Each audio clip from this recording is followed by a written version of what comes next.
Bismillahirrahmanirrahim. Assalamualaikum warahmatullahi wabarakatuh. Nama saya Lensi Melvot Evianti, NIM 2011-0107-0004. Di sini saya akan menjelaskan kepada teman-teman semua tentang proses pengembangan kurikulum.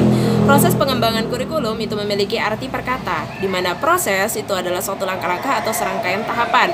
Kemudian pengembangan itu adalah suatu usaha untuk meningkatkan atau menyempurnakan kualitas. Kemudian kurikulum menurut Undang-Undang Nomor 20 Tahun 2003 mendefinisikan kurikulum sebagai seperangkat rencana dan pengaturan mengenai tujuan, isi dari kegiatan penyelenggaraan kegiatan pembelajaran untuk mencapai tujuan pendidikan tertentu. Maka dari itu dapat saya simpulkan bahwasannya proses pengembangan kurikulum itu adalah serangkaian tahapan rencana penyelenggaraan kegiatan pembelajaran yang nantinya akan dijadikan acuan atau pedoman untuk meningkatkan kualitas pendidikan di Indonesia atau untuk mencapai tujuan dari pendidikan tertentu.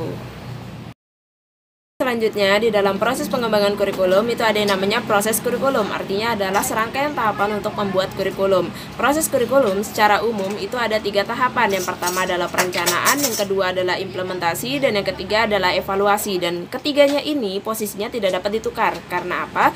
Ketika kita melaksanakan implementasi terlebih dahulu tanpa ada perencanaan, tentu juga akan berantakan. Karena ini adalah kurikulum. Kurikulum itu adalah suatu acuan yang nantinya akan menjadikan pedoman. Ya, maka dari itu harus sudah direncanakan sedemikian rupa yang sebaik-baiknya sehingga nantinya saat pengimplementasi atau saat penerapannya juga dapat dikerjakan secara baik gitu. Kemudian selanjutnya di bagian implementasi di sini penerapannya ada di kegiatan pembelajaran.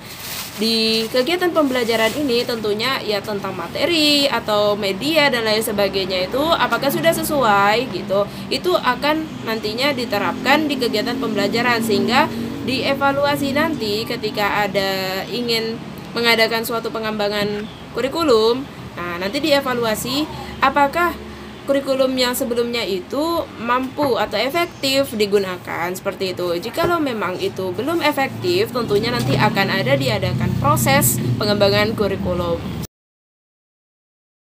Isi dari silabus atau SAP, ya SAP itu adalah satuan acara perkuliahan. Nah, apa aja sih isinya? Di dalamnya itu terdapat komponen kegiatan pembelajaran ya, materi, entah itu media, alat, ataupun juga cara penyampaian dan lain sebagainya. Di situ telah dijelaskan di dalamnya sehingga itu dijadikan suatu rancangan yang nantinya akan diimplementasikan dalam kegiatan pembelajaran seperti itu.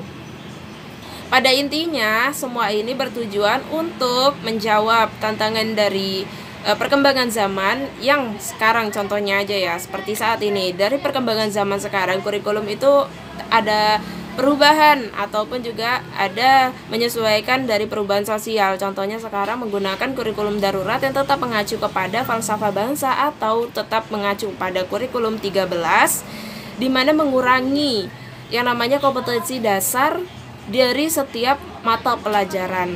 Nah, dan sekarang kurikulum ini masih ada dan dilaksanakan secara online atau daring seperti itu. Selanjutnya kita akan masuk pada perencanaan kurikulum. Dalam perencanaan kurikulum di sini adalah tahapan pertama awal yang akan kita bahas, di mana dalam perencanaan kurikulum itu juga ada tahapan-tahapan lagi gitu untuk melaksanakan perencanaan ini, di mana hal pertama yang harus kita lakukan adalah merumuskan ide. Tanpa ide kita nggak akan bisa lanjut ke tahapan selanjutnya. Merumuskan ide, idenya didapat dari mana? Idenya bisa didapat dari berbagai hal. Contohnya seperti apa? Visi dan misi pendidikan nasional, tujuan dari pendidikan nasional. Kemudian bisa dilihat juga dari hasil evaluasi dari penerapan dari kurikulum sebelumnya itu seperti apa. Kemudian bisa dilihat juga dari perubahan sosial yang ada di masyarakat atau melalui perkembangan zaman sekarang gitu. Setelah itu, di tahap kedua adalah menyusun rancangan yang nantinya akan dibuat seperti format dokumen yang namanya adalah silabus. Ini contohnya nih, ini silabus, kemudian ini SAP. Dan seperti itu, formatnya dokumen. Nanti kalau sudah dibuat seperti rancangan seperti itu, lanjutnya adalah tahapan ketiga, yaitu proses evaluasi. Nah, di proses evaluasi di sini adalah bagaimana apakah setelah kita melakukan kegiatan pembelajaran dengan rancangan yang tadi kita buat di silabus ataupun SAP. Nah, di situ kita bisa melihat efektif enggak. Kalau misalnya kita merasa itu sudah efektif, ya tentu bisa dilanjutkan kurikulum itu. Tapi kalau misalnya kita merasa itu kurang efektif untuk diterapkan, maka dari itu bisa diadakan perkembangan kurikulum seperti yang kita bahas sekarang ini. Saya Noni Rifki Damayanti, NIM 2011010700013. Saya akan mempresentasikan tentang pengorganisasian kurikulum. Pengertian organisasi kurikulum merupakan pola atau desain bahan kurikulum yang tujuannya untuk mempermudah siswa dalam mempelajari bahan pelajaran, serta memenuhi siswa dalam melakukan kegiatan belajar, sehingga tujuan pembelajaran dapat dilakukan secara efektif. Ada beberapa faktor yang harus diperhatikan dalam organisasi kurikulum. Di antaranya, yang pertama berkaitan tentang ruang lingkup atau scope, urutan bahan atau sequence, kontinuitas, keseimbangan, dan keterpaduan atau integrate. Ruang lingkup atau scope dan urutan bahan pelajaran merupakan salah satu faktor yang harus dipertimbangkan dalam suatu kurikulum. Setiap pola kurikulum memiliki ruang lingkup materi pelajaran yang berbeda. Kontinuitas kurikulum dalam organisasi kurikulum juga perlu diperhatikan. Pendekatan spiral merupakan salah satu upaya dalam menerapkan faktor ini. Artinya, materi yang dipelajari siswa semakin lama semakin mendalam yang dikembangkan berdasarkan keluasaan secara vertikal maupun horizontal. Keseimbangan bahan pelajaran perlu dipertimbangkan juga dalam organisasi kurikulum. Semakin dinamis perubahan dan perkembangan dalam ilmu pengetahuan, sosial budaya, maupun ekonomi akan berpengaruh terhadap dimensi kurikulum. Ada dua aspek yang harus diperhatikan dalam keseimbangan pada organisasi kurikulum. Yang pertama yaitu keseimbangan terhadap substansi atau isi kurikulum. Yang kedua yaitu keseimbangan yang berkaitan tentang cara atau proses belajarnya. Yang selanjutnya adalah komponen-komponen organisasi kurikulum. Yang pertama, mata pelajaran terpisah atau isolate subject. Yang kurikulum terdiri dari sejumlah mata pelajaran yang terpisah-pisah yang diajarkan secara sendiri-sendiri tanpa ada hubungan dengan mata pelajaran lainnya. Masing-masing diberikan pada waktu tertentu dan tidak mempertimbangkan minat, kebutuhan, kemampuan peserta didik. Semua materi diberikannya sama. Yang kedua, yaitu mata pelajaran berkorelasi. Korelasi dadakan sebagai upaya untuk mengurangi kelemahan-kelemahan sebagai akibat pemisahan serta mata pelajaran. Prosedur yang ditempuh dalam menyampaikan pokok-pokok yang saling berkorelasi guna mempermudah peserta didik memahami pelajaran tertentu. Komponen yang ketiga yaitu bidang studi atau broad field, yaitu organisasi kurikulum yang berupa pengumpulan beberapa mata pelajaran yang sejenis serta memiliki ciri-ciri yang sama dan dikorelasikan atau difungsikan dalam suatu bidang pengajaran. Salah satu mata pelajaran dapat dijadikan sebagai core subject dan mata pelajaran lainnya dikorelasikan dengan core tersebut. Yang keempat yaitu program berpusat pada anak atau child-centered, yaitu program kurikulum yang menitik beratkan pada kegiatan-kegiatan peserta didik, bukan pada mata pelajaran. Yang kelima, inti masalah atau core program, yaitu suatu program yang berupa unit-unit masalah di mana masalah-masalah diambil dari suatu mata pelajaran tertentu dan mata pelajaran lainnya diberikan melalui kegiatan-kegiatan belajar dan upaya memecahkan masalahnya. Mata pelajaran menjadi satu pisau analisisnya yang diberikan secara terintegrasi. Saya Ulfa Octavia, NIM 2011-01-07-0011. Berikutnya yaitu mekanisme pengembangan kurikulum. Pada mekanisme pengembangan kurikulum terdapat beberapa tahap. Yang pertama, tahap mendesain kurikulum. Nah, pada tahap ini ada beberapa hal yang perlu diperhatikan. Yang pertama yaitu memperhatikan tujuan, kemudian memperhatikan materi pembelajaran yang akan diajarkan, memperhatikan kegiatan atau program yang akan dilaksanakan. Kemudian, pada tahap ini juga ada beberapa dokumen yang menjadi indikator penting dalam mendesain kurikulum, seperti RPP, silabus, dan media pembelajaran yang akan digunakan.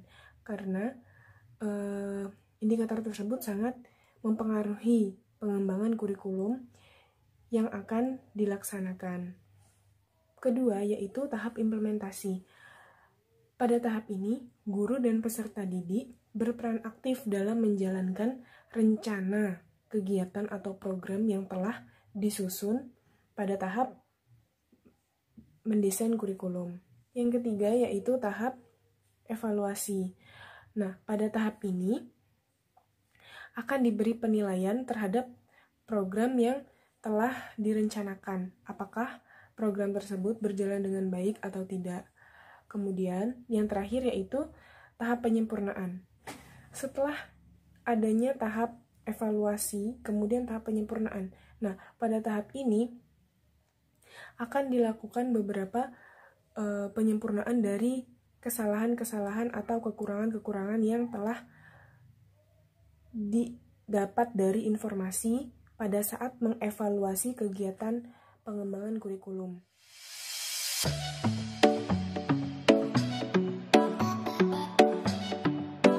Nama saya Eklovina Yuwansyah Romadhoni Pratiwi, NIM 202101070021.